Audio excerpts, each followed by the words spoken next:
जनकपुर नाम के एक गांव में एक बड़ी नदी थी। वहां पर एक मायावी नागिन रहा करती थी।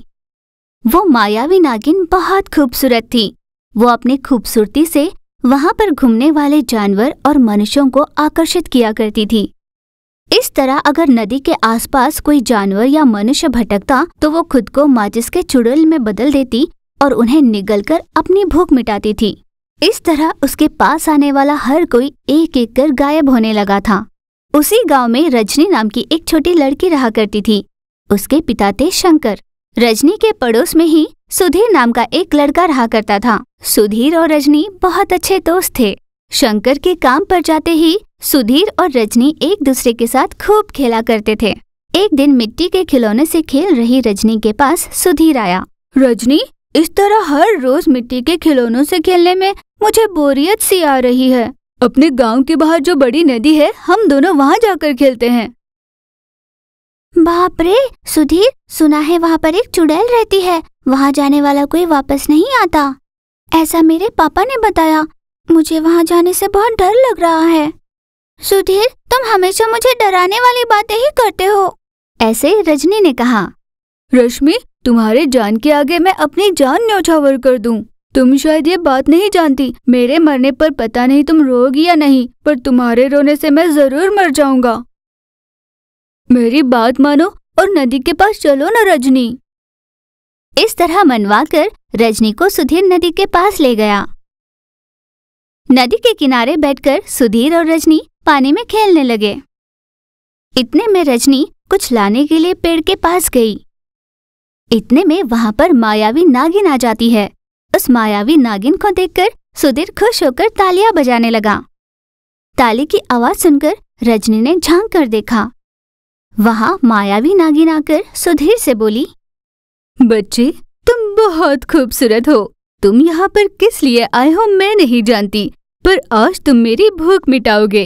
ऐसा कहकर मायावी नागिन एक माचिस के चुड़ैल में बदल जाती है।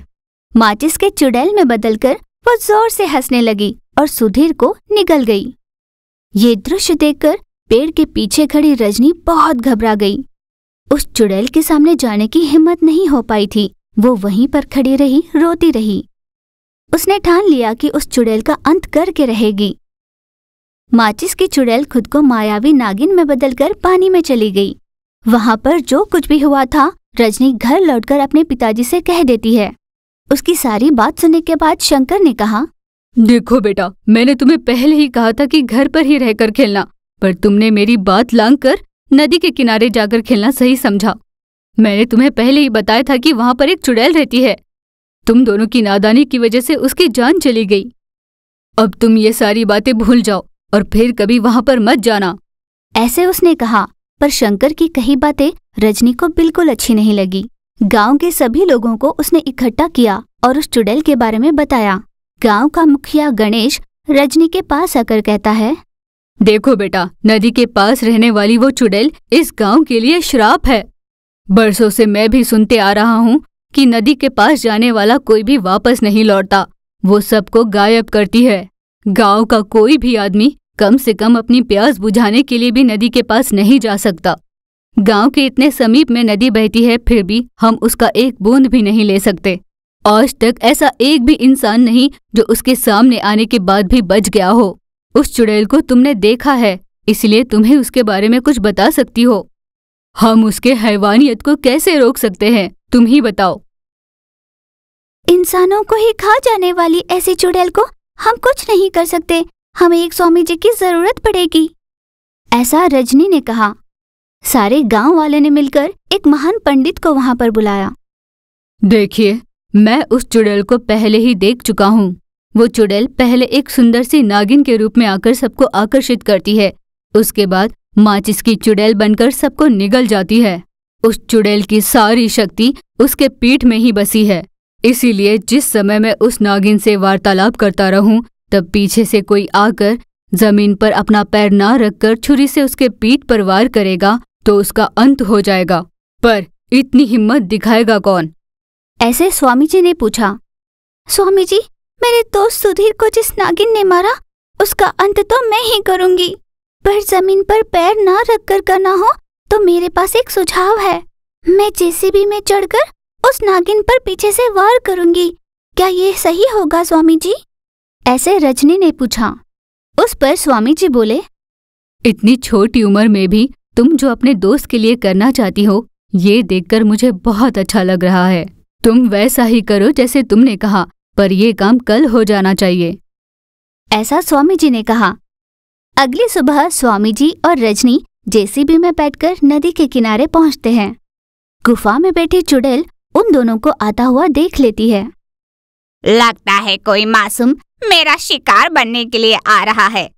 साथ में एक छोटी लड़की भी है जिसका मुलायम सा शरीर होगा। आज तो बड़ा ही स्वादिष्ट मांस खाने मिलेगा। ऐसा सोचकर माचिस वाली चुड़ैल मायावी नागिन में बदल जाती है। जब मायावी नागिन स्वामी जी से बात कर रही थी, तब जेसीबी में बैठकर रजनी आई और पीठ पर छुरा भोंक दिया, जिससे वो नागिन माचिस की चुड़ैल में बदल जाती है और चिल्लाकर वहीं पर भस्म हो जाती है। उस चुड़ैल के पेट से सुधीर बाहर आ जाता है। सुधीर के साथ साथ उस चुड़ैल के पेट से कुछ जानवर और बहुत सारे लोग बाहर आते हैं। तब सुधीर रजनी के पास आकर कहता है, रजनी, तुम मेरे लिए इस चुड़ैल से लड़ गई। सच्ची दोस्त इसे ही कहते हैं।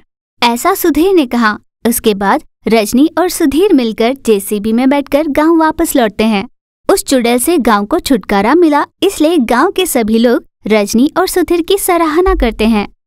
गोविंदपुर नाम के एक गांव में वीर और लक्ष्मी नाम के पति पत्नी रहते थे। उनकी एक बेटी थी, उसका नाम था कमला। वो बहुत जिद्दी थी, माता पिता की बात बिल्कुल नहीं सुनती थी, हर समय शरारत किया करती थी। कमला की हरकतें वीर और लक्ष्मी के लिए सर दर्द का कारण बना करती थी। एक दिन लक्ष्मी वीर के पास आकर बोली, सुनिए जी, अपनी बेटी कमला की शरारतें दिन ब दिन बढ़ती जा रही है, कम नहीं हो रहे। और जानते हो, अपने पड़ोस में रहने वाले रमेश की बेटी विमला के कपड़े, खिलौने, ये सारी चीजें देखकर वैसे ही खिलौने कपड़े लाने की जिद लगाकर बैठी है। मेरी बात मान ही नहीं रही है। और 2 दिन पहले विमला के घर खेलने के लिए गई अपनी कमला उसके पास रहे खिलौने जब वहाँ पर कोई नहीं था तो मौका देखकर उठाकर ले आई। ये बात पता चलते ही रमेश के घर वाले अपने घर बहस करने आ गए थे। मैंने बहला फुसलाकर उनको वापस भेज दिया। ना जाने कमला का आगे चलकर क्या होगा, ये सोचकर मुझे घबराहट सी होती है। उसकी बात सुन वीर ने कहा, मुझे भी डर सा लग रहा है लक्ष्मी, पर क्या करूं समझ नहीं आ रहा। कुछ दिनों पहले कमला मेरे पास आई थी। पापा, कुछ ही दिनों में दिवाली आने वाली है। आप क्या कैसे करोगे मैं नहीं जानती, बस मुझे बहुत सारे पटाखे चाहिए। अगर आपने मेरे लिए पटाखे नहीं लाए ना तो देखना मैं घर छोड़कर चली जाऊंगी। ऐसे उसने मुझे धमकी दी। मुझे समझ नहीं आ रहा क्या करूं। कमला अपने हाथ से निकलती जा रही है। ऐसे दुखी हो रहा था, तभी वहाँ पर कमला आई। माँ, बाबूजी, आप दोनों यही हो? कुछ ही दिनों में दिवाली आने वाली है।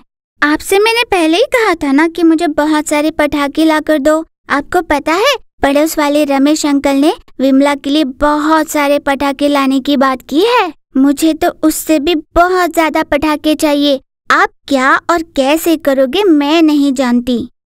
ऐसा कहकर वो चली गई। ये क्या है जी, कमला का बर्ताव ऐसे क्यों हो रहा है? मेरी समझ में कुछ नहीं आ रहा।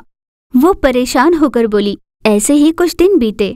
एक दिन रमा नाम की एक औरत लक्ष्मी के पास आई। ये कैसी हरकत है लक्ष्मी, लिया हुआ कर्ज वापस कैसे नहीं लौटाते? तुम पर भरोसा कर मैंने अपने पति से झगड़ा कर तुम्हें कर्ज दिलाया था, और तुम होगी कर्ज लौटाना तो दूर की बात, सामना होने पर मुंह छुपाकर जा रहे हो। ये कहाँ का न्याय है? बोलो। तुम्हारी तो खैर है, पर मेरी हर रात मेरे पति के साथ बहस हो रही है। अब मेरी बर्दाश्त खत्म हो रही है, मुझसे और नहीं होता। सीधे सीधे दिवाली के पहले अगर तुम सारा कर्ज लौटा दोगी तो ठीक है, वरना तुम्हें घर से बाहर कर तुम्हारे घर को हम हड़प लेंगे। ऐसी धमकी देकर वो जा रही थी, तभी वहाँ से कमला आई। रमा ने कमला को अपने पास बुलाया और कहा, बेटा कमला, तुम्हें समझ नहीं आ रहा कि तुम्हारे माता पिता तुम्हारे लिए कितनी मेहनत कर रहे हैं। तुम्हारी खुशी के लिए दिन रात एक कर मेहनत कर रहे हैं। ऐसे में तुम्हारा अपने माता पिता के प्रति जो बर्ताव है, उसे देखकर मेरा रिश्ता ना होते हुए भी मुझे बुरा लग रहा है। तो खुद तुम्हारे माता पिता को तुम्हारे बर्ताव का कितना दुख होता होगा, तुमने सोचा है कभी?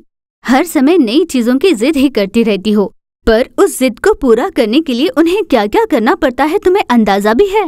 तुम्हारी जिद पूरी ना होने पर, घर ना चला पाने पर और काम ना मिलने पर उनकी क्या हालत हो रही होगी। आगे तुम्हारी मर्जी। रमा की बातों से कमला जान गई थी कि उसकी वजह से उसके माता पिता को कितना दुख पहुंच रहा था। तब वो उनके पास गई। आज तक मैंने तुम दोनों को कितना सताया है, ये मुझे आज पता चल गया। आज से मैं ऐसा नहीं करूंगी। मुझे दिवाली के लिए कोई फटाके वटाके नहीं चाहिए, बस आप मेरे साथ रहो। कमला की बातें सुन वीर और लक्ष्मी का मन पिघल गया। तब लक्ष्मी बोली, बेटा, तुम्हारी इच्छाओं को पूरा करना हमारा कर्तव्य है। हम इसलिए दुखी थे कि तुम हमारी बात नहीं समझती थी, पर अब तुम समझ रही हो। हमें इतना ही चाहिए था। हम जितना ला पाएंगे उतने पटाखे तुम्हारे लिए लाएंगे। वे लोग बहुत पैसे वाले हैं, वे चाहे जितना भी खर्च करे उनके पास कमी नहीं होगी, पर हमें एक रोटी कमाने के लिए भी बहुत मेहनत करनी पड़ती है। ऐसे माँ ने कहा। देखते देखते दिवाली का दिन आ गया। धनी रमेश की बेटी तरह तरह के पटाखे जलाते हुए खुशी मना रही थी। भले ही विमला के मुकाबले कमला के पास कम पटाखे थे, पर फिर भी वो अपने माता पिता के साथ दिवाली मनाकर खुश हो रही थी। इस कहानी से हमें एक सीख ये मिलती है, हमें ये नहीं देखना चाहिए कि हम कितने धनवान हैं या हमारे माता पिता कितना कर पाते हैं, बल्कि हमें ये देखना चाहिए कि माता पिता हमारी खुशियों के लिए कितनी मेहनत करते हैं। इसी में हम सबकी खुशी है।